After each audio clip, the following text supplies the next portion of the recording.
Bueno, la semana pasada entonces les había dejado el texto de Millán Puelles que se llama La libre afirmación de nuestro ser. En realidad corresponde este, a un libro, es simplemente un fragmento. Entonces, bueno, pueden aparecer algunas cositas un tanto quizá colgadas en relación a cuál es el verdadero pensamiento o a qué se refiere él cuando habla de la libre afirmación de nuestro ser, ¿no? Entonces, un poco para desentrañar algunos detalles del texto que es simple, sencillo, pero que tiene algunos otros elementos quizá del orden de la filosofía, es importante que digamos hagamos algunas aclaraciones. La primera aclaración que quiero hacer es que es una mirada en relación a la ética. Obviamente habrán podido descubrir algunos, o quizá todos, no lo sé, que está muy en consonancia con una mirada ética cristiana de una mirada cristiana del hombre, digamos, ¿no? Con lo cual podemos encontrar cosas que nos suenan muy conocidas o parecidas a algo que ya hemos estudiado o hemos visto, sobre todo en alguna otra materia, y algunas otras que por ahí nos causan extrañeza o que nos interrogan y nos hacen pensar que no necesariamente es así. Eh, Luego yo voy a dar alguna opinión, obviamente muy personal, en relación al artículo, a este texto breve, pero me importa sí que nosotros tengamos una visión amplia, en primer lugar para identificar que no hay una única mirada respecto a la ética, y en segundo lugar porque me parece que, digamos, nutrirse de distintos tipos de visiones redunda en un enriquecimiento personal, aunque uno luego adhiera a uno u a otro. Entonces, una de las primeras cosas eh, que tenemos que descubrir en el texto es que Millán Puelles asegura que el hombre actúa y que esa acción humana puede ser, digamos, valorada éticamente. ¿Qué quiere decir esto en términos muy, pero muy simples? Que dentro de los seres conocidos, por lo menos, eh, hay algunos seres que actúan. Los animales actúan, las plantas tienen algunas acciones, por ejemplo, se me ocurre en este momento el movimiento fototrópico que hacen las plantas, ¿no? Para buscar el sol y así generar la fotosíntesis, es un tipo de acción. Los animales cazan, digamos, se reproducen, se mueven, se trasladan, bueno, hacen un montón de, de actividades, pero podríamos decir que dentro de esos seres que generan o producen actividades, hay un ser en particular cuyas acciones pueden ser valoradas como buenas o malas acciones. Y ese ser es el hombre. ¿Por qué en los animales no podemos emitir un juicio moral? ¿Por qué no podemos decir que lo que hizo el animal está bien o está mal? Porque él no tiene conciencia de sus propios actos. Y acá, digamos, van a aparecer algunos defensores de los animales que dicen que el animal tiene un tipo de inteligencia. Bueno, pero habría que denominarla inteligencia animal. Lo cierto es que el animal no puede, por ejemplo, articular un lenguaje, porque eso habla de la complejidad que tienen en su pensamiento, es decir, el pensamiento animal es un pensamiento muy básico, que está generalmente, digamos, anclado a las necesidades elementales, ¿no? Que es la nutrición, la reproducción, digamos, no tienen conciencia de su propia finitud, es decir, no saben que van a morir, pueden percibirlo, vieron que hay algunos que afirman que los elefantes saben cuando están por morir y caminan muchos kilómetros, ¿no? Para morir lejos de la manada. Bueno, pero no hay una reflexión acerca de la finitud, o por lo menos no la conocemos. Si existiera tendríamos que encontrar manifestaciones de ello. Hay una similitud, es cierto, entre por ejemplo, los primates superiores, como los chimpancés y el ser humano, porque bueno, tienen conductas que podríamos denominar más cercanas a la inteligencia humana, deducen, pero siguen, digamos, teniendo formas de vida que nos demuestran que no han podido, entre comillas digo esto, evolucionar como especie. Dentro de los seres que pueden producir acciones, el ser humano es el único, hasta el momento, que puede reflexionar sobre sus acciones, entendiendo por reflexionar, pensar si lo que hizo estuvo bien o estuvo mal, o si lo que está haciendo o viene haciendo desde hace mucho tiempo es bueno o es malo. Y ahí es donde aparece la noción de afirmar o negar nuestro propio ser. Aparentemente Millán Puelles, en el artículo este, dice que afirmar nuestro ser o negarlo es una elección. Afirmar nuestro ser sería actuar conforme a lo que somos, y negarlo sería actuar en contra de lo que somos. Es decir, si yo soy un ser humano, debo actuar como un ser humano. ¿Y qué se espera de un ser humano? Esto es lo que no nos queda muy claro en el artículo de Millán Puelles, ¿no? Él no lo aclara suficientemente, por lo menos en esas páginas.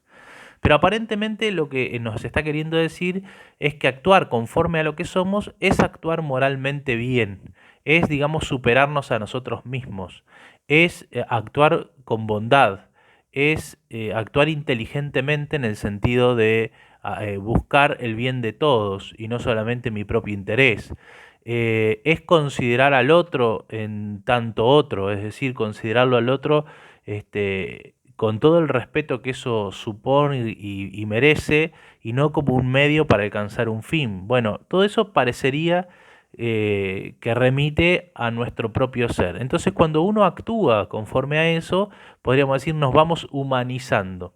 Pero cuando actuamos en contra, dice Millán Puelles, nos bestializamos. Por eso aparecen esas ideas bastante recurrentes en, digamos, en la literatura, este, digamos, humana, podríamos decir, como producción humana, digo, ¿no? A lo largo del tiempo, de estos hombres que al cometer determinados actos, por ejemplo, piensen en un asesino serial, se lo adjetiva como una bestia, este, se adjetivan sus acciones, ¿no? Como bestiales o monstruosas, y a él mismo se lo subjetiva como una bestia o como un monstruo.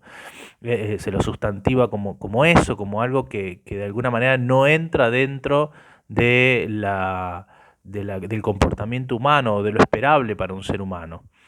Y eso, dice Millán Puelles, es parte de una elección. Es decir, actuar conforme a lo que somos o actuar en contra es el ámbito de la libertad. Yo elijo hacer el bien o elijo, por el contrario, actuar mal o hacer lo que va en contra de mí mismo, de mi naturaleza. Y en eso nos deja un margen para la elección, es decir, nos demuestra que los seres humanos además somos capaces de actuar en contra de lo que somos. Y los animales no pueden actuar en contra de lo que son, los animales se comportan animalmente. El ser humano, en cambio, aparentemente podría comportarse de una forma inhumana. Y aparecen algunos ejemplos. Uno es el suicidio. Bueno, nosotros ya veníamos trabajando sobre esa película de Al Pacino, en la que se retrata de alguna manera la vida del doctor Jack Kevorkian, que trabaja justamente con el problema del suicidio asistido, ¿no? La interrupción de la vida. Una de las cosas que pone ahí Millán Puelles como una acción en contra de lo que somos es el suicidio, porque supondría la interrupción de la vida, ¿no? Y la vida se supone que busca la vida, es decir, que hay un principio que es el principio de la supervivencia que se dan todos los seres vivos, es decir, todos los seres vivientes tienen un instinto, que es el instinto de supervivencia, que los hace buscar todas las alternativas posibles para seguir viviendo, digamos, ¿no? Este, de hecho, a veces ante conductas autodestructivas de todo tipo, el ser humano siempre tiene como una conducta, aunque busque eso, digamos, tiene una conducta compensatoria, tiene una conducta, digamos, de cuidado, qué sé yo. Por ejemplo, se dicen que las personas que se tiran, por ejemplo, de un lugar para suicidarse, antes de llegar al piso tienden a apoyar las manos, ¿no? Hay como conductas que son, digamos, no sé, como defensivas, digamos, ¿no? Entonces, eso sería como un ejemplo de negación. Yo en eso no estoy tan de acuerdo, digo, creo que en la libre elección de todo ser humano, y lo habíamos analizado y pensado en relación a la película, creo que hay algunas conductas que sí, obviamente van en contra de la vida, pero que también puede ser una decisión, digamos, no sé cómo decirlo, bien pensada, puede ser una decisión que tenga determinados fundamentos. No sé si sería una verdadera falta moral, es un tema bastante vidrioso o complejo por lo menos, digamos, ¿no?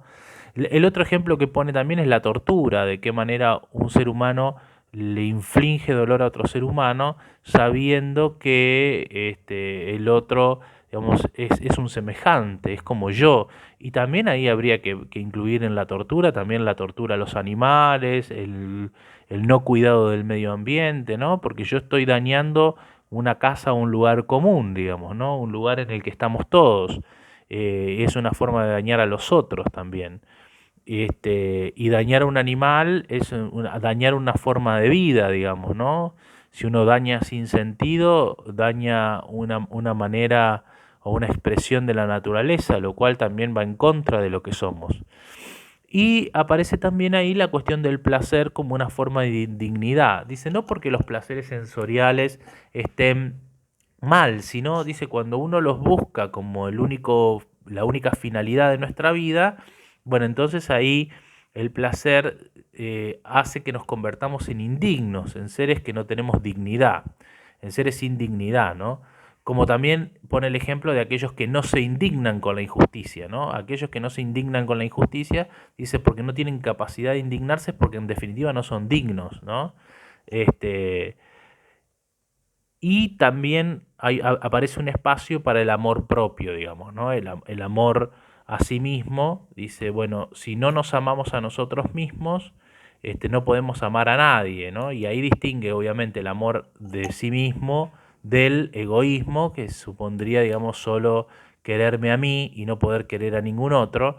Pero dice, el amor a sí mismo es un punto de partida para poder eh, amar o abrirse a los demás. Y eso también es lo que somos, digamos. Somos sujetos que nos tenemos que autopercibir, autoconocer y que tenemos que ser capaces de querernos. Bueno, a veces es muy difícil querer a otro, en esto hago una pequeña digresión, porque en definitiva el problema que tenemos de base es que no nos queremos o no nos aceptamos a nosotros mismos. Entonces no podemos considerar que seamos valiosos para nadie, ni nadie nos resulta tan valioso, digamos, ¿no? Parece como un círculo vicioso. Por eso es un punto también interesante.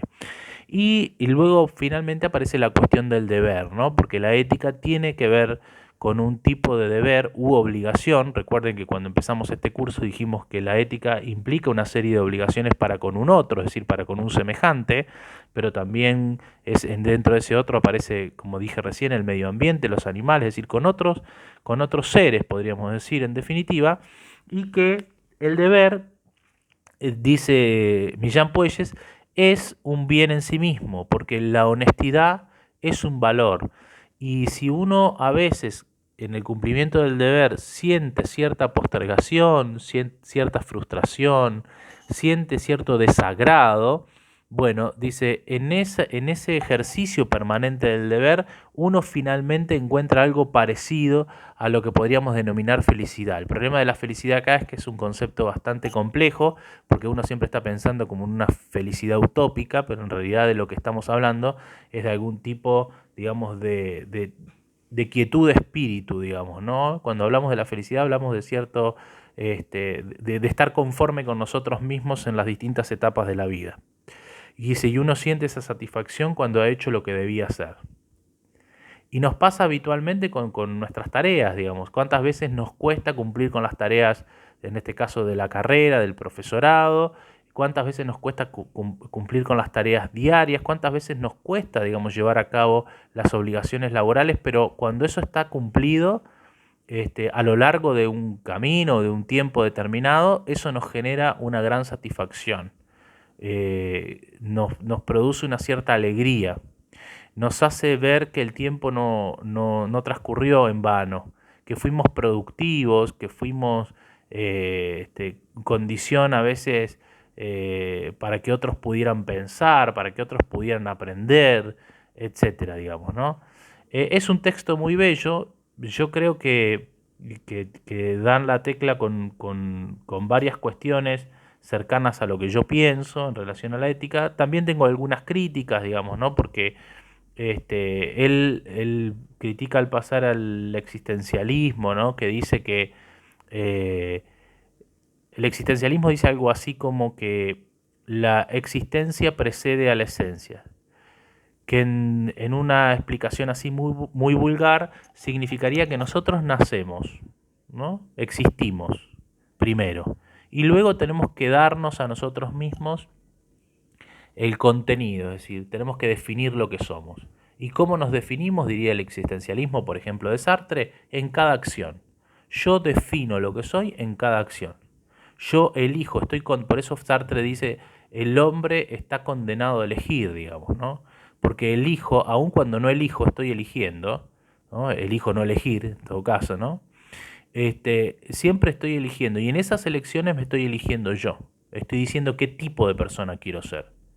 Si yo soy empleado en un banco y en ese banco hay una serie de personas que son corruptas, entre los que está mi jefe, y yo no los denuncio, no digo nada, no robo, pero digamos de alguna manera soy cómplice porque sé, me estoy eligiendo como sujeto, estoy diciendo yo prefiero mirar para otro lado, frente a la injusticia, frente a lo que no corresponde, miro para otro lado. Y alguien podría decir, bueno, pero si lo denuncia profesor, quizás se quede sin trabajo. Bueno, pero repito, yo voy a seguir teniendo trabajo, pero habré faltado a un deber que es un deber ético.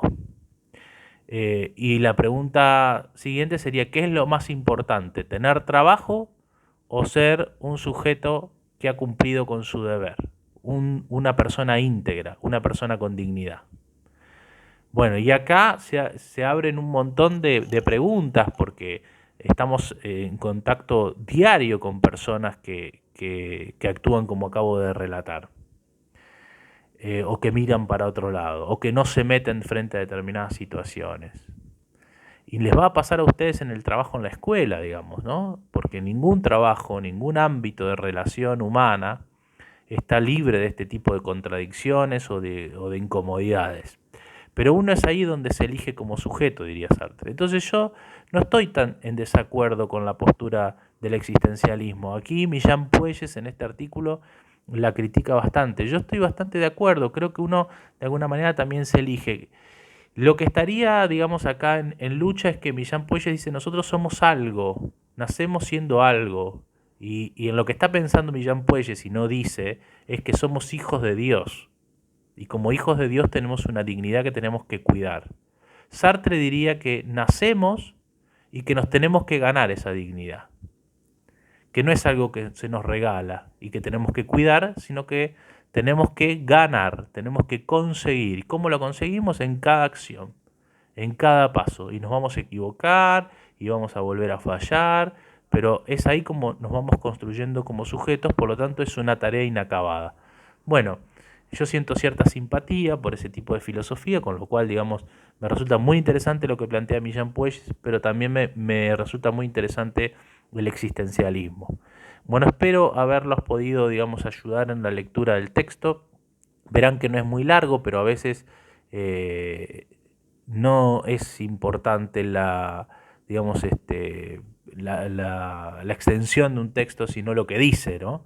Y en 3 páginas uno se puede quedar pensando en muchas cosas y podemos haber leído 20 y no quedarnos ni con una idea. Bueno, así que mi intención era llevarles esta semana algunas aclaraciones respecto a esto. Por supuesto pueden comentar en el foro lo que se les ocurra, lo que les haya gustado más, formular preguntas, porque para eso estamos.